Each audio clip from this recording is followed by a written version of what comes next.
And good evening and welcome to this, the 2599th meeting of the Caledonian Philatelic Society. Our guest this evening is John Davies, who is so keen on 1890 that he even includes 1890 in his email address. And is well known for the work and the research he has done on the 1890 Penny Postage Jubilee issues. So without further ado, I will invite John to show us what he has for us this evening. John, floor is yours. Thank you, Alistair, and thank you for inviting me to talk about my 1890 collection. The story begins back in the late 80s, when one of my children had a stamp collecting outfit for Christmas. They became quite interested. We went round the fairs and things, and I actually started a stamp club at at their primary school, which had quite a lot of children involved. But I knew very little about stamps at the times, and I went along to my first ABPS Congress in Folkestone in 1987. Which was all about the promotion of philately. And one of the things I said at that meeting was, you really ought to be putting something together to try and help people who are interested in running a stamp club as to where they can get help, kind of things that they might do with the children and so forth. And this, with the support of Royal Mail and the British Philatelic Trust, led to a program called Stamp Active, which is still running today, although it's a lot of it is internet based now. In those days, we used to give binders and things to club organisers, and it was actually launched at Stamp World London 90, the big international at Alexandra Palace. You see pictures of a rather younger, dark-haired, slimmer gentleman there with his binder. And actually, at the show, they had some, in the catalogue, they had reproductions of the postal stationery from 1890, and I made the mistake of buying myself one of the original envelopes and sending it to myself as a souvenir. And as they say in the films, big mistake, because from that little start, over the last 30 years, I've built up quite a collection of this material. Obviously, it's all about the Victorian celebration of the introduction of uniform penny postage and, of course, the world's first stamp, which we all know very well. Which after 50 years they regarded as having been a huge success. Again, you'll all know that before 1840 in this country, postage was both complicated and expensive, with the postage usually paid by the receiver. And the cover on the left there is the equivalent of the postman knocking on your door saying, "I've got a letter for you, Mr. Davies. Can I have £80, please?" So in those days, a visit from the postman was by most families was rarely welcomed. But of course, the introduction of a standard rate of a penny for half an ounce in 1840 led to a huge growth in the use of letters, and with all the benefits that came from that in terms of the economy, education, social contact, and so forth. So the Victorians really wanted to celebrate it in some style. And the planning for it actually began in 1889 when the Post Office formed a committee, and one of the first things that they did is ask De La Rue to produce essays for what would have been the first commemorative postage stamp in this country. And 11 essays were produced. They're illustrated in the De La Rue book on the right. And although the one in the middle is marked the best, I think. This has come from, I don't know if any of you knew Eric Kenwright, but that was in Eric Kenwright's collection. But when the Post Office were told that they would not only have to pay for all the new plates, but for all the unused plates for the penny lilac, they dropped the idea. So it never actually happened. And we had to wait till 1924 for the first commemorative postage stamp. There were some early things that happened. Late in 1889, the Post Office organised a conversazione, as they called it, which was a bit of a trial run for the celebrations to follow in 1890 to see if anyone would be interested. And it seemed to pass off quite well. there was a bazaar from the St. Martin's League in 1889 as well. And then in early in 1890, Rolling Hill's family had their own get-together in Hampstead. But the actual 1890 year kicked off by a formal dinner for 300 officers of the post office in London. Again, quite a grand affair attended by the Postmaster General and others. And the place card was actually, they used one of the original stereos for them already, with the name of the person for the dinner in there. It always intrigues me that although the melody was supposedly so unpopular, how often it was used in the design of items later.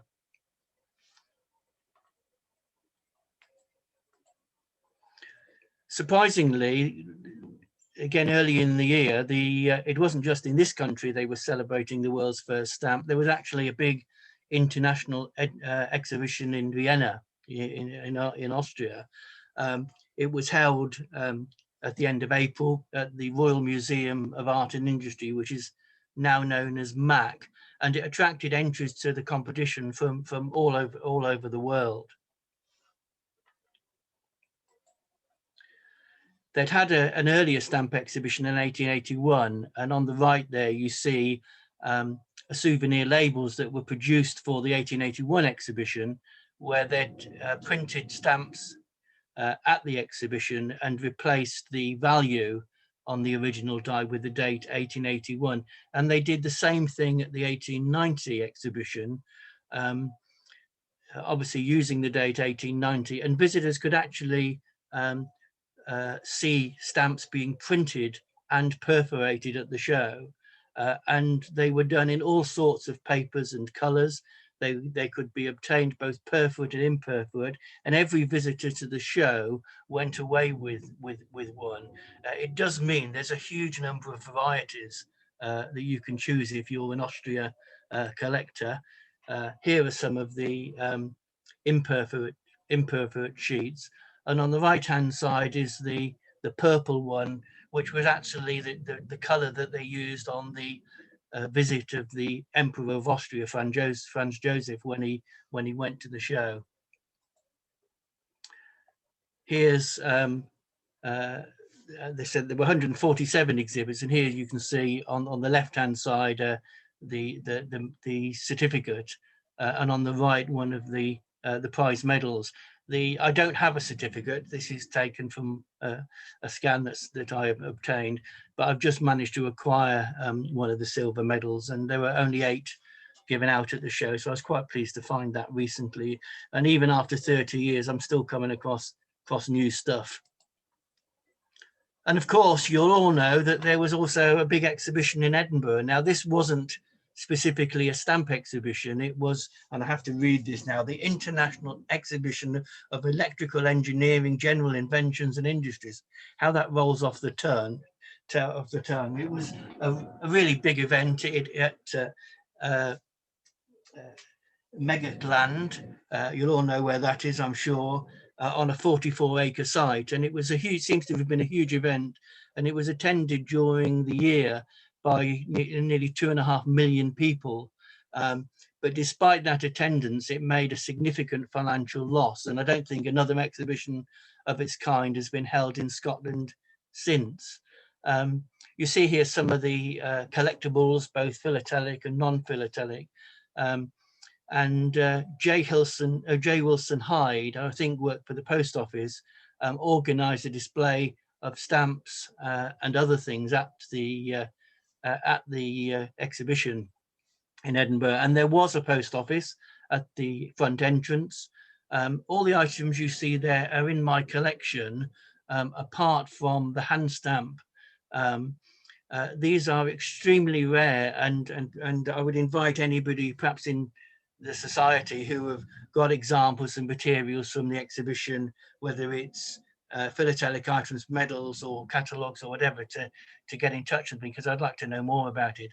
This hand stamp was offered for sale recently by Magpie, and I put in what I thought was a reasonable bid, only to find that the hand stamp, which is only on a small piece, was sold for £850. So it's obviously quite a rarity.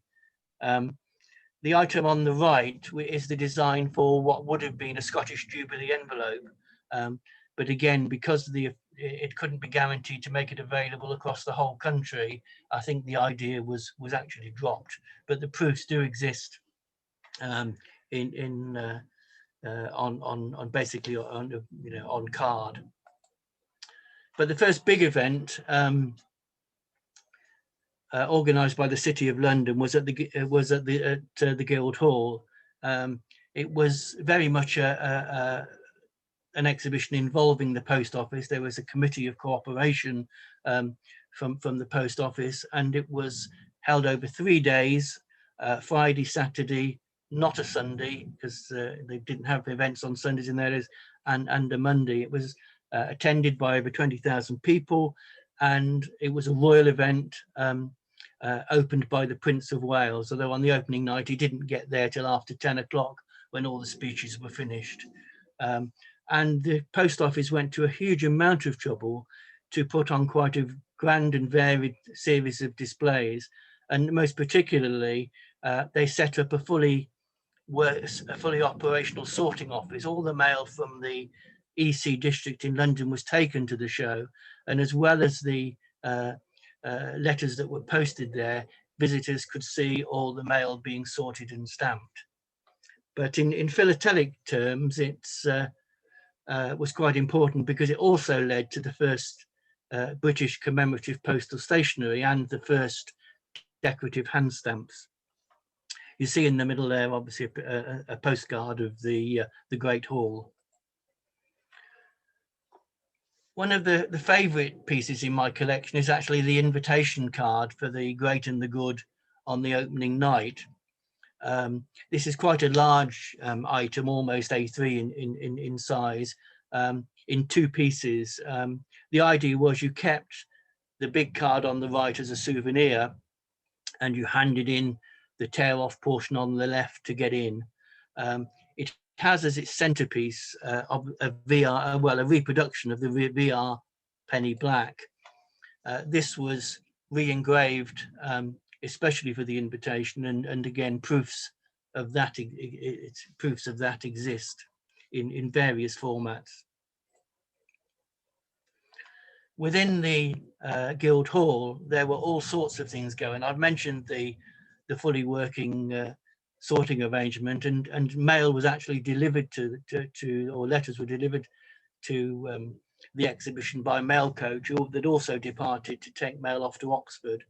There was an example of a British Army field post office. There were numbers of telegraphic displays. There was a reproduction of what a post office looked like in 1790, the Edison phonograph, programs of music, as well, of course, of displays of postal history and stamps. And you see in the middle one of the exhibit labels showing, obviously, that one of the things that were displayed was a caricatures of the Mulreadys. The gems in this particular collecting area are what is known as the Guildhall proofs. These were specially reprinted by Perkins Bacon at the request of the Inland Revenue for exhibit at the Guildhall. And there were a series produced, which are the 1 penny, die 1, die 2, die 3, the halfpenny, the penny halfpenny, and the twopence. A couple of those are in my collection, but the ones on the top right, the twopence and the penny halfpenny, are images taken from Her Majesty's collection. And I've never ever seen, all the time I've been collecting, I've never ever seen any offered for sale. But it's nice to have 1 or 2. Within this collecting area, you can collect all sorts of things. This subject now very much comes into the area of open philately, in that I can show now both a combination of philatelic and non-philatelic material. And I'll just pick out 2 items on this. The one on the right, which is addressed to the Prince of Wales, was again only discovered fairly recently, that the initials in the bottom hand corner, HCR, were actually those of Henry Cecil Raikes, the Postmaster General, which is a nice thing to have. And on the top left is the badge that was worn by members of the committee. The quality of things that they did in those days is quite impressive, I think. And there are some other relative rarities there in terms of passes and tickets and so forth. Some more of the collectibles. You see a different exhibit label there, number 218. Programs of music, the bag label for the Guildhall or Post Office, the Edison and so forth. And the BA of E was a souvenir cachet that could be had at the field post office.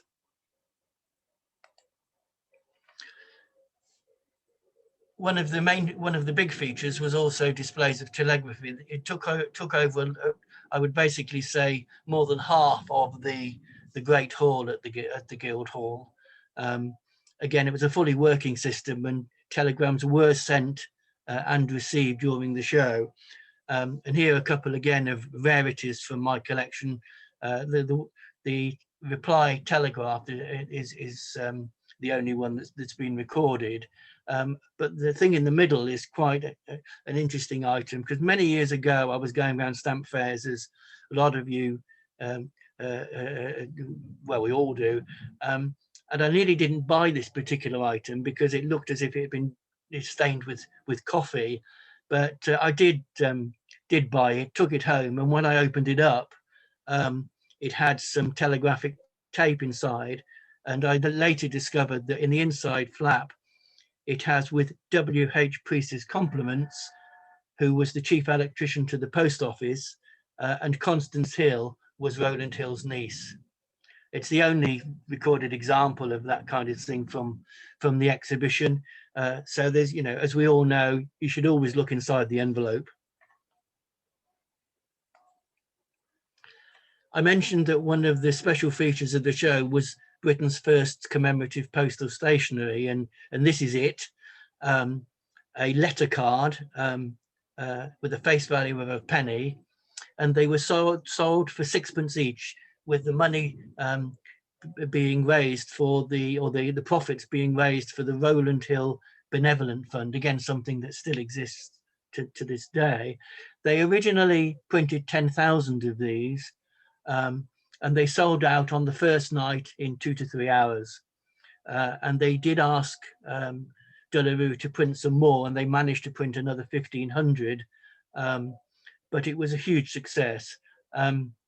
There was a handbill, a flyer produced to advertise it, which is written in sort of 1790 style, and I always think they were perhaps intended to be given out or sold at the 1790 post office, but I can't really be sure of that.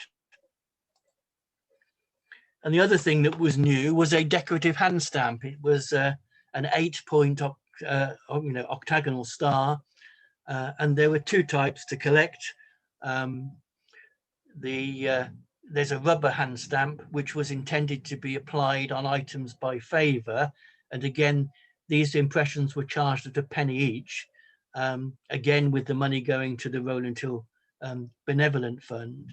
And the second type, it was a metal hand stamp, which had in the centre a changeable date, a changeable number, and this reflected the hour in which it was handled at the sorting office.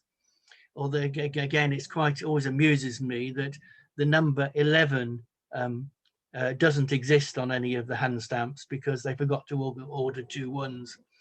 So you get examples of 1 to 12, but missing number 11. So, and there were multiple examples of this hand stamp used. So if you get excited by dots or no dots, you can really get quite a few of these in your collection. The other item, which is shown there, is a different type of hand stamp, a circular Penny Postage Jubilee. This exists as a proof in the post office archives, and I do have one in my collection, but I've never seen an example used. And again, I think this may have been intended as a cancellation for parcels, and a parcel again has never been seen from the show, or parcels were sent from the Guildhall. Immediately the exhibition closed at the Guildhall, another one opened in London, organised by the London Philatelic Society, now known as the Royal. And this was held at the Portman Rooms in London. Again, a royal event attended by the Duke of Edinburgh, opened by the Duke of Edinburgh. And again, some nice items to collect. The item on the left is the menu card for the lunch, attended by 30 guests, which has on its front cover all the stamps all the penny stamps between 1840 and 1890. And the other thing that was special about this, it led to Britain's first Cinderella, in that the organisers purchased the remainders of the Mauritius Britannia stamps, and they could be overprinted at the show with the initials LPE 1890. Copies exist in both blue and brown, and you could pay extra to get a double overprint or an inverted print or a pair and so forth. And again, this was to raise money to finance the show. Again, you'll see from the picture from the Royal's archives that in those days the frames were very different to what we see now. But all of those in some ways were not the official event, because it was an exhibition at the South Kensington Museum that was the official post office celebration. The invitation from that was far less grand. And although this one was only held for one day on the 2nd of July, virtually everything that was at everything that had been at the Guildhall was also at South Kensington. And again, you see examples there of the advertising and a photograph of the Science Library, where you can see in the middle the 1790 post office. On the left is an 1890 post office where you could buy and transact any kind of postal business. And on the right-hand side is what they described as what a post office might look like in 1990. I don't think the big feature of that was that it was lit by electric light. Again, a royal event attended by the Duke and Duchess of Edinburgh. You see them illustrated there. And as I've said, all the things that had happened at the Guildhall were there. There were all sorts of displays of stamps. There were the mail coaches coming and going. Obviously, you'd had the guards of honour for the royal party and bands playing. Again, you had a fully working sorting and stamping arrangement, but additionally, you also had a post restant, which saw a pneumatic tube post where you could send a message down a tube, ask a question, and seek to get a reply. And the other thing that they had, which was the wonder, which was advertised as the wonder of the age, was what they called the electrophonoscope. Now, this was the precursor to the videophone. You could sit in one room with a speaking tube, and you could talk to somebody in another part of the exhibition and see them at the same time. And this was talked about in the press, as I say, the wonder of the age.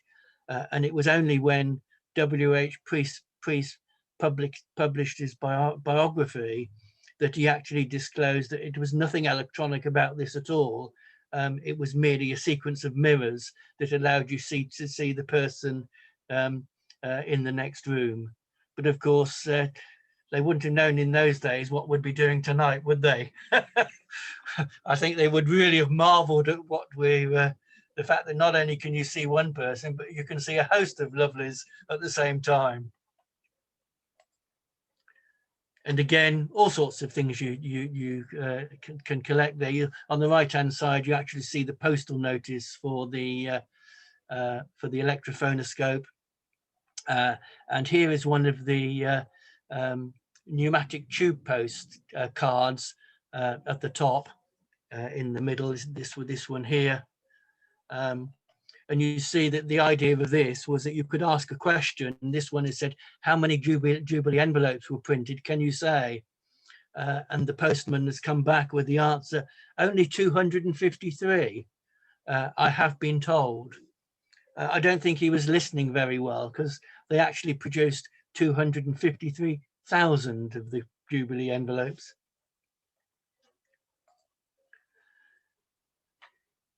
As at the Guildhall, there were special hand stamps, not only for postal items, but there were 6 different hand stamps here. The smaller circular was intended for savings bank books.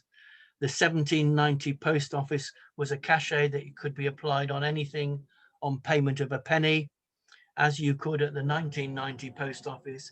And then there were special cachets for the tube post. You could send it one way for a penny, but if you wanted an answer back, it was 3d. But all of these could be applied on items by favour on payment of a penny, because again, this was very much a charity event in aid of the Rowland Hill Benevolent Fund. The post office had never planned to have a philatelic item at this show, but after the success of the Guildhall card, they met at the close of the exhibition and said, well, this has been very successful, perhaps we ought to do something ourselves. And they came and they decided they couldn't do what the Guildhall had done with a letter card. They decided on an envelope with a correspondence card inside. And here you see the sketch by the secretary of the committee of what the design might look like. And in my collection, I've got the story of this, and there's too much of that to show you all tonight. But between the 19th of May and the 2nd of July, they sold and printed 250,000 plus of these envelopes, although they were only on sale for one day. And if you didn't get them on the 2nd of July, the chance was gone, and the plate was broken up in a big ceremony at the end. Obviously, there's quite a lot of these about, both used and unused, but this is quite an interesting area.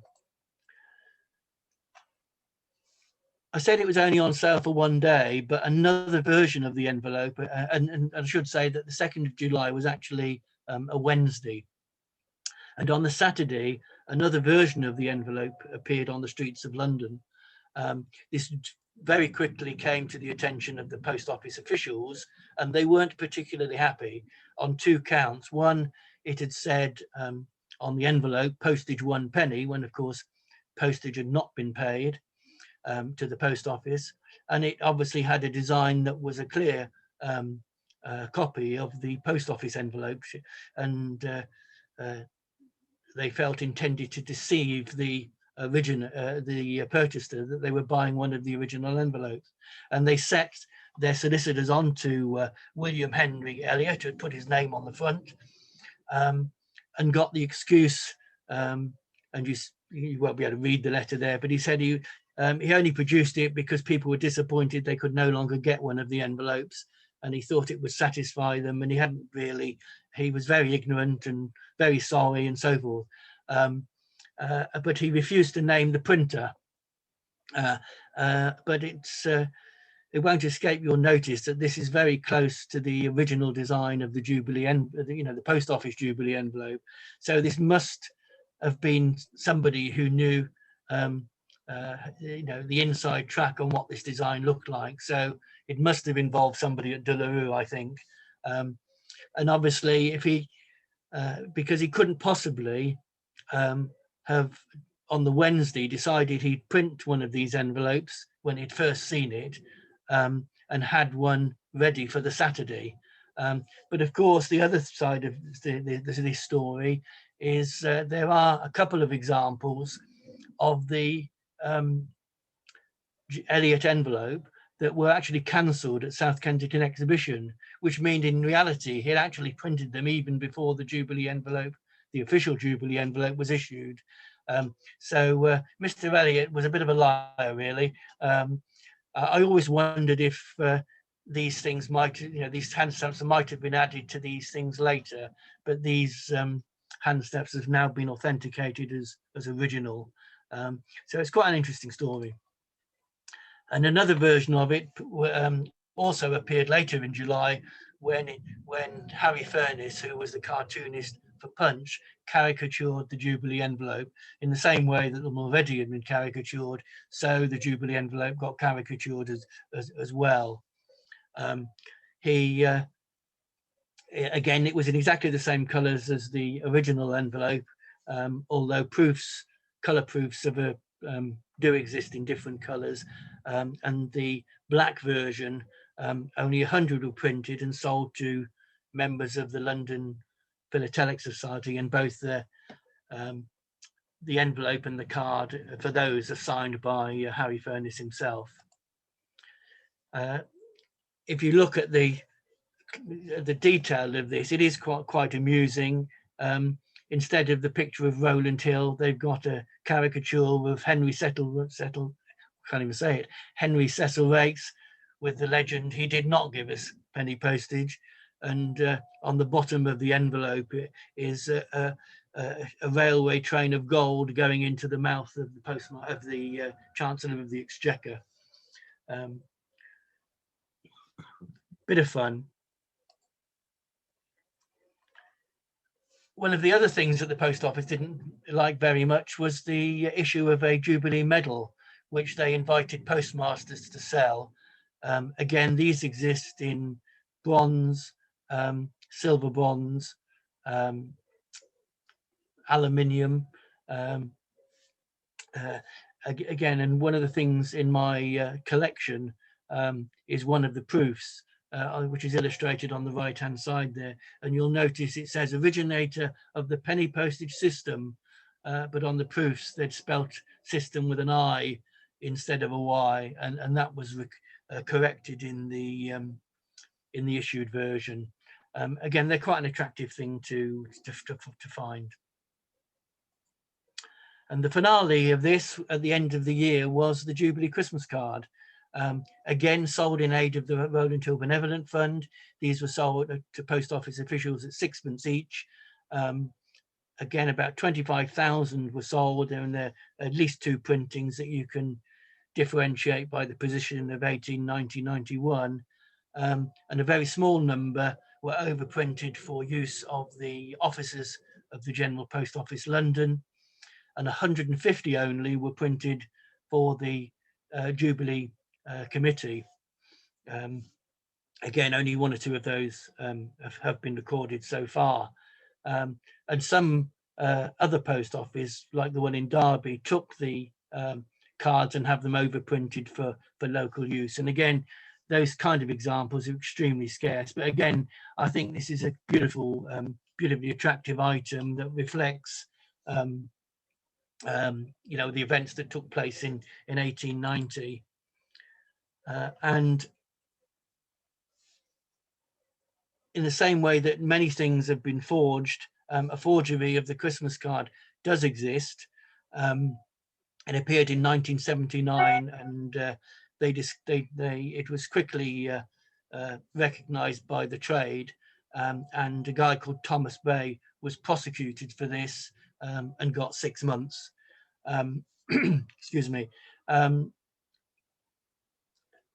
they went to his house, they discovered that where he had the printing plates and so forth, that he'd originally printed 1,000 of those, and about 800 were in his house. So about 200 of these are in general circulation. And the easy way to spot them are the black marks around the flagstaff, because there were some ink marks on the original that he used to be photographed for the plates. And it obviously appears as a constant flaw. To be honest, it doesn't make much difference because they basically sell for the same price as the original. So, but again, it's just one of the things to look out for in this, what I think is an interesting collecting area. So that's it, the story of the 1890 Penny Postage Jubilee. I hope something for everyone. It doesn't really matter what area of collecting you're into. There's a little bit of it for everyone, forgeries included. So that's a quick run through. If you want to know any more, there's a very good book written by a guy called John Davies, available from the Royal. But if you want to look at the my exhibit, it's now been copied on David Feldman's site, which they call the Museum of Philately. Very grand.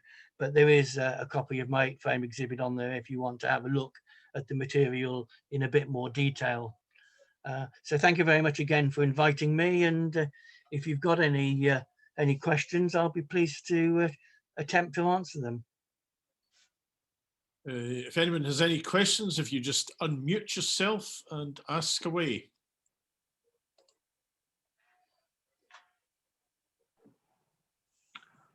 John, it's Stuart Gardner here. Could I ask a question about the medallion that was issued? Yes. You said that it was a spelling mistake that was corrected. Yes. I have a copy of that medallion in bronze I got from Francis Kiddle many years ago. Oh, right, yeah. Got the spelling mistake on it. So some of them must have been issued with the mistake on it. It has got the spelling mistake on it. Yeah. And yours is the bronze? The bronze one in a box from a Sphinx box, yeah. Well, I think... Is that forgery or is it these aren't the issued version. The issued version has a Y, not an S, and they are far more common. Your bronze one, Stuart, may well be the only one. Oh, I'm glad I came. And Francis Kiddle sold it to me many years ago, not for very much money. So yeah. He obviously didn't rate it as a highly rare thing. Well, he may not have, to be honest, he may not have noticed, or he may not have known. You know, don't get me wrong, Francis was the expert in the 1890 Jubilee. I actually acquired a large part of his collection when he sold it. Well, he sold it to me as an error, so he knew it was an error at that point. Oh, he knew it was an error. Yeah. Oh, right. Well, it is an error, and I believe them to be proofs. Oh, a proof copy then. Yeah, yeah, the bronze, right? I got you. An early proof, yeah. So you're very lucky. I'm glad. Thank you very much. I'm now very envious as well. Any other questions? Could I just remind people that that medal is in the chain of office for the Caledonian?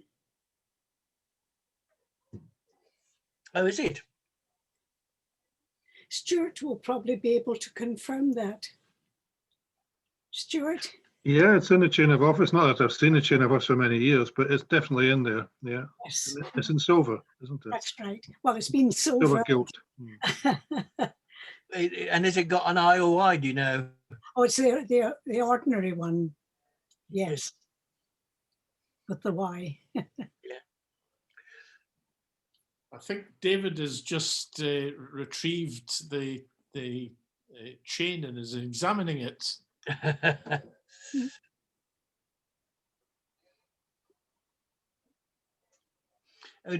What's it got on one? Has it got a Y or an I, David? It's got a Y. It's got the Y. And so it's got Bonnet Hill on one side and Her Majesty on the other? Yeah. Yeah. It is the medal.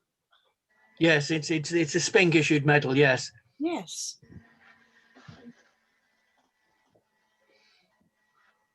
Yeah. Very small. It's quite a large medal, isn't it? So Yes, that's what. yeah. Well, you'll all be giving it closer inspection at your next meeting when you're able to get together. It's quite heavy to wear. Yeah. It's 2.5 inch diameter. I haven't melted it down yet, Alistair. Okay, I think we're going to get to the end of my presidency without me having it, but I'll have to make a special trip. that's all right. Mm. I quite enjoy describing myself as the unchained president. Have any of you actually got any 1890 Edinburgh exhibition material apart from Jean?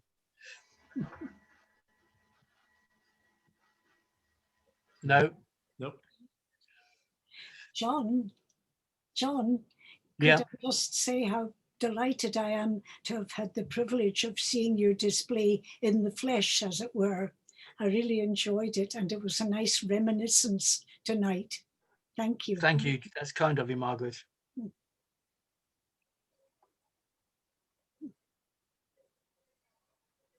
No more comments or questions.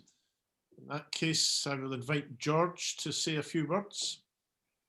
Oh, right. Well, it will come as no surprise to us that Stuart Gardner has hit it lucky again. He seems to be quite a recurring theme. Stuart Gardner buying things and turning out to be hidden gems. So there we are. We'll call it luck, George. Okay, fine. We're all very pleased for you, Stuart. Really.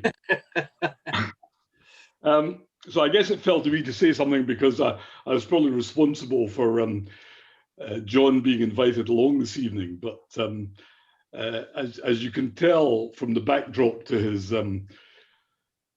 to the video view there, he's got one of the tidiest rooms that in anybody, certainly in anybody of the ABPS committee. That's why people like me have to put backgrounds, because to hide what's really there. And that was really typical of the display, because I mean it was beautifully laid out, very nicely detailed. It was informative. It was pretty instructive. It was a mixture of postal, social history. I mean, there really was, I think, as John himself said, something for everything. I mean, just picking up a couple of things. He mentioned this nonsense about looking into envelopes. And Alan Blakely and I know from correspondence this week that you now don't need to look into an envelope. That one of our chums passed us a little email this week from some university in America, which discovered a way of looking into envelopes and showing you the contents of the envelope without actually opening it. So there you are. You don't even need to look in the envelope these days. We had lots of interesting anecdotal things.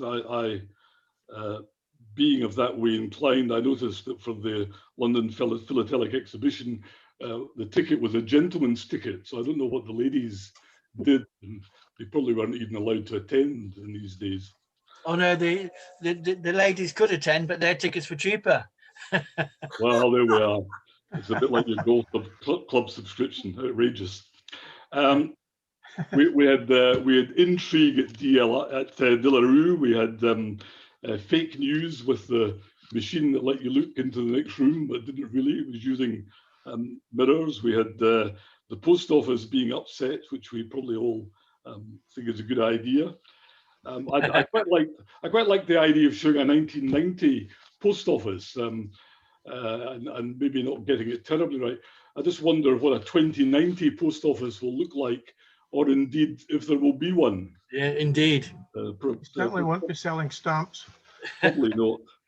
And of course it was nice to finish with the forgeries. It's nice to know that the forgers are alive and well, even in the 1890 issue. And as a final plug, I can say that I would thoroughly recommend John's book. I have a copy behind me, behind that artificial facade that you see, and I can recommend it thoroughly. It's a very good read. So thank you, John, for a very entertaining and enjoyable evening, an insight into the many varied aspects of the 1890 exhibition, and we're very grateful to you. Yeah. I don't know if we can all join in the usual way, but thank you. Thank you for the invite. It's very kind. Thank you for coming and showing us, and thank you all for joining us. I'll be sending out the usual email on Monday, but next week we have Keith Burton with something rather different. It's the story of the 1972 Olympic torch run. Not quite sure how you do that in stamps, but look forward to seeing how that transpires next week. And until then, take care, stay safe, and enjoy your evening. Thank you. Very much. Bye. Bye.